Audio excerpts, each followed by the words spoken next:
bonjour à toutes et à tous. Donc Adrien Ludo, je suis doctorant en sciences politiques à l'université Humboldt à Berlin.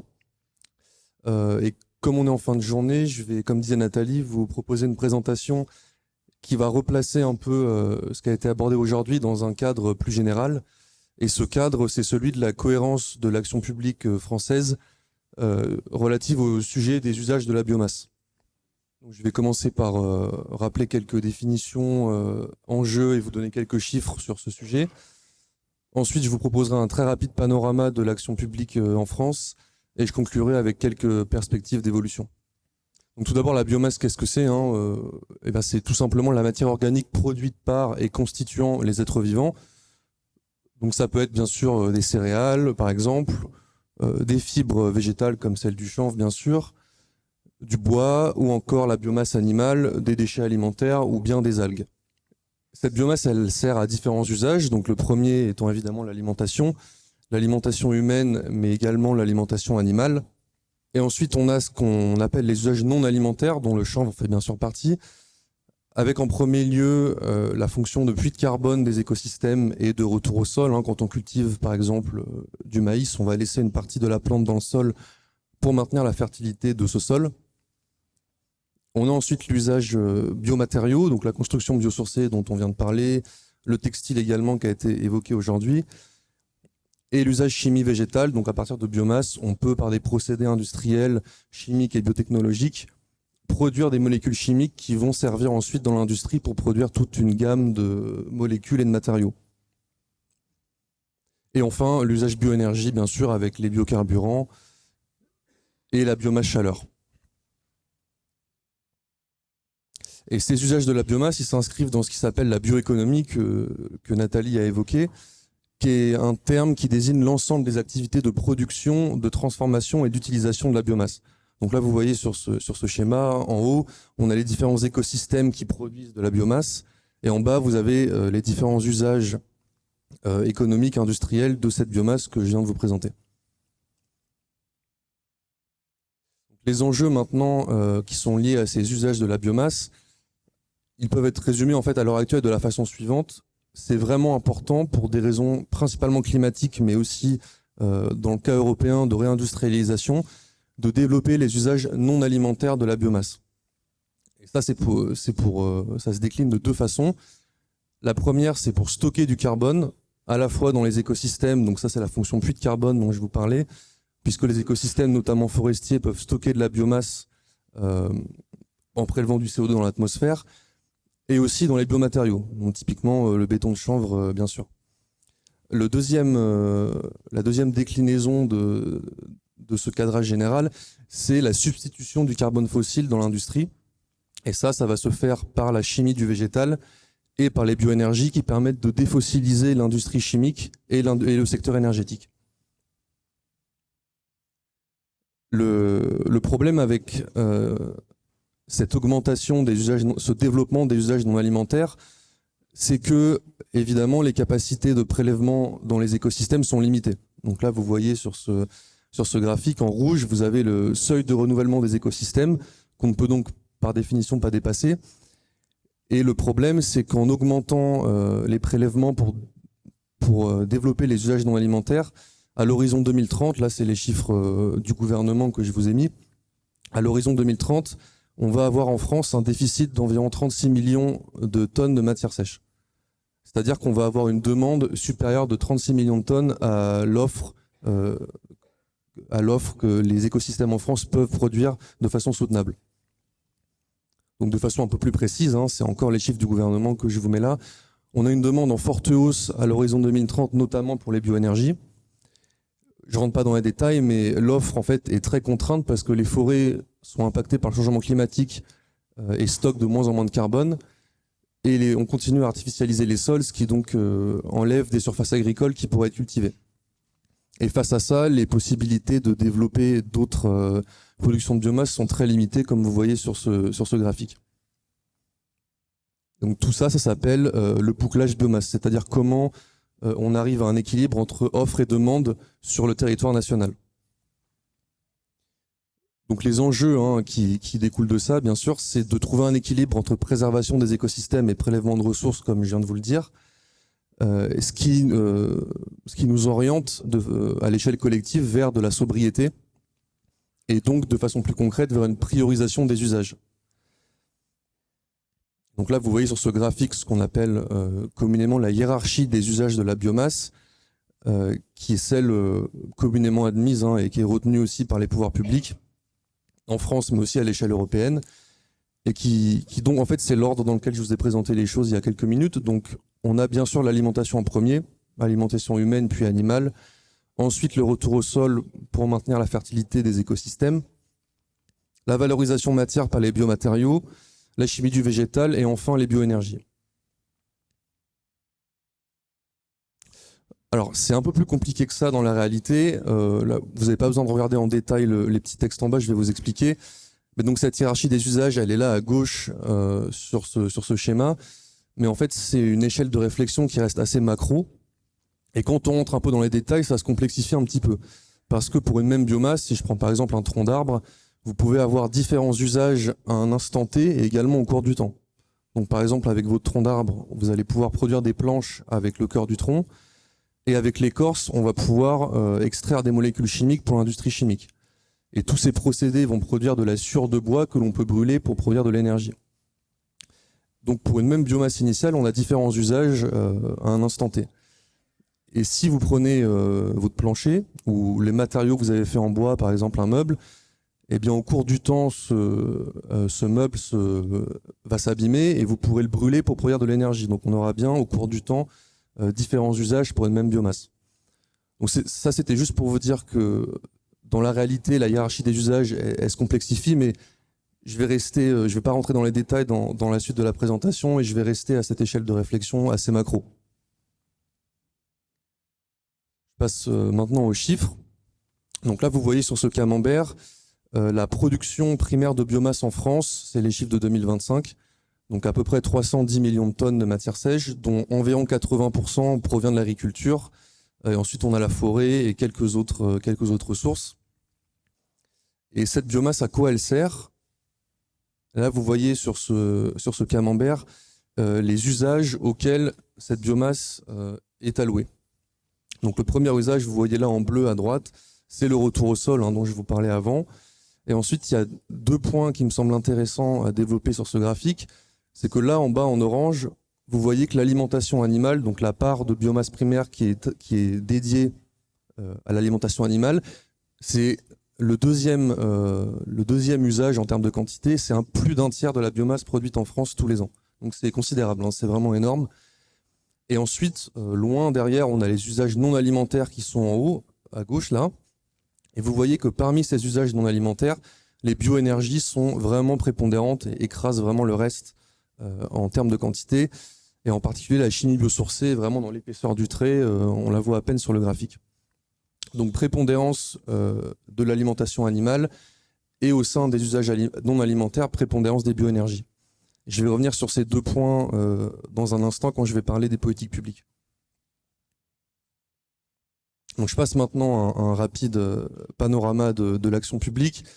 Donc sur ce schéma qui est très simplifié, bien sûr, vous voyez donc en haut le problème de la biomasse, qui est donc un problème d'action publique qui se situe au carrefour d'enjeux agricoles, forestiers, énergétiques et aussi industriels, ce qui veut dire que c'est un problème par nature intersectoriel. Et ça pose des soucis en termes de gouvernance parce que l'État est historiquement organisé de façon sectorielle. Donc là, c'est simplifié comme je vous disais, mais on a en gros le ministère de l'Agriculture qui va s'occuper des politiques alimentaires et d'export de produits agricoles, le ministère de l'Écologie qui va s'occuper des politiques plutôt biomatériaux et bioénergie, et une gamme de politiques intersectorielles, notamment les politiques climatiques, qui vont impliquer les trois ministères que vous voyez ici à l'écran. Et donc se pose la question en fait de la cohérence de cet ensemble de politiques publiques, de documents, de stratégies, etc., par rapport à ce sujet des usages de la biomasse. Donc la question c'est est-ce que l'action publique en France sur ce sujet est cohérente ou pas? Et je vais vous donner deux éléments qui tentent à montrer que non, pas vraiment. Et le premier, c'est la question des soutiens financiers à la biomasse. Donc là, vous voyez sur ce graphique, c'est encore une fois les chiffres de l'État, hein, du SGPE. Vous voyez à gauche, c'est tous les soutiens financiers à la biomasse en France par an, qui représentent 5,2 milliards d'euros. Et vous voyez que les 3 colonnes à gauche, ce sont des soutiens financiers aux bioénergies, qui représentent un peu plus de 4 milliards d'euros par an. Ce qui veut dire que la majorité des soutiens financiers en France, des soutiens publics au niveau de l'État, vont vers la bioénergie. Vous voyez là les produits biosourcés qui regroupent donc biomatériaux et chimie du végétal, c'est 10 fois moins à peu près, c'est 440 millions d'euros. Donc ça, c'est une incohérence par rapport à la hiérarchie des usages que je vous présentais juste avant, puisque on a bien vu que les bioénergies sont censées être tout en bas. Or là, c'est le premier poste de soutien. Donc c'est une vraie incohérence par rapport à cette hiérarchie des usages qui est celle retenue par le gouvernement, encore une fois. Il y a un vrai déséquilibre en faveur des bioénergies de l'action publique en France. Un autre point d'incohérence qui va me permettre de faire le lien avec les changements actuels au niveau de la gouvernance, c'est la question de l'équilibre entre usage alimentaire et usage non alimentaire de la biomasse. Parce que donc, la hiérarchie des usages dont je vous ai parlé, qui est celle retenue par le gouvernement, elle place donc bien sûr l'alimentation en premier avant les autres usages, mais elle ne dit rien, en fait, cette hiérarchie des usages, du rôle potentiel de changement de régime alimentaire pour réorienter des flux de biomasse vers d'autres usages. C'est-à-dire que, plus concrètement, les politiques alimentaires françaises, elles n'ont pas pour objectif de diminuer la consommation de produits animaux très consommateurs de biomasse pour libérer cette biomasse vers d'autres postes. Donc là, vous voyez les 3 mots que j'ai mis en couleur. Environnement et santé, c'est les deux arguments qui sont d'habitude évoqués pour dire qu'il faut diminuer la consommation de viande, ce qui est bien sûr vrai. Et en fait, il y en a un troisième, et c'est ce sur quoi je voudrais insister, qui est le fait que végétaliser les assiettes, ça libère des terres pour produire autre chose. Par exemple, du chanvre, mais ça peut être plein d'autres choses. Pour développer ces usages non alimentaires dont je vous parle depuis le début. Donc ça pose la question du portage politique du sujet de la biomasse par l'État en France.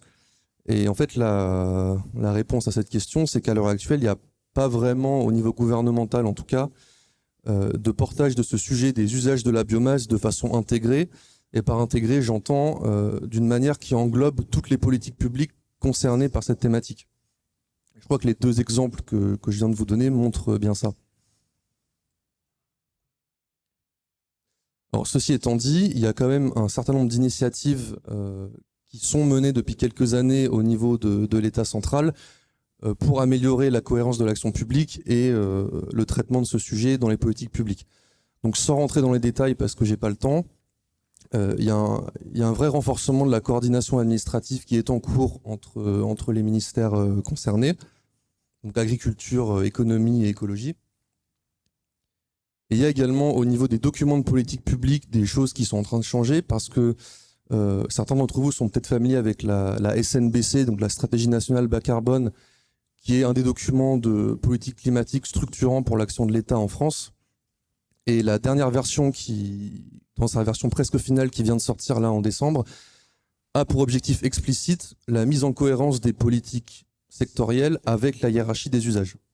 Donc implicitement, ça veut dire que l'État écrit qu'il va, a priori, diminuer le soutien en bioénergie et augmenter le soutien en produits biosourcés. Ça, c'est maintenant un objectif explicite, marqué noir sur blanc dans ce document. Un dernier point que je voudrais évoquer avant de conclure, défendre l'idée que ce serait important d'avoir au niveau de l'État une stratégie biomasse intégrée, que je définirais comme un document cadre rédigé donc par l'État, qui fixerait les grandes orientations en matière d'usage de la biomasse, et ce en fonction d'objectifs environnementaux, économiques et de souveraineté et réindustrialisation. Donc le but, pour le dire autrement, ce serait de proposer une vision de long terme, et j'insiste sur long terme, du sujet biomasse à partir de laquelle on pourrait mettre en cohérence l'action publique. Et ça manque à l'heure actuelle dans les politiques publiques, ça n'existe pas vraiment. Ou pour le dire autrement encore, l'objectif, ce serait de proposer une vision qui lierait usage de la biomasse à des objectifs sociétaux plus larges. Et pour ce faire, je pense qu'il serait important de bâtir ce qu'on pourrait appeler une coalition d'intérêts qui regrouperait agriculteurs, industrie des biomatériaux et de la chimie du végétal, ONG environnementales et éventuellement population, pour vraiment défendre ce sujet et le porter au niveau des politiques. Et en particulier, l'intérêt de ça, ce serait d'équilibrer un peu le champ de force qui influence ces différentes politiques publiques, notamment afin de limiter l'influence des industries agroalimentaires dans la définition des politiques alimentaires. Donc je conclue rapidement en reprenant les principaux points que je viens de vous partager. Donc il y a un réel besoin de développer les usages non alimentaires de la biomasse pour des raisons de climat, d'objectifs climatiques, mais aussi de souveraineté.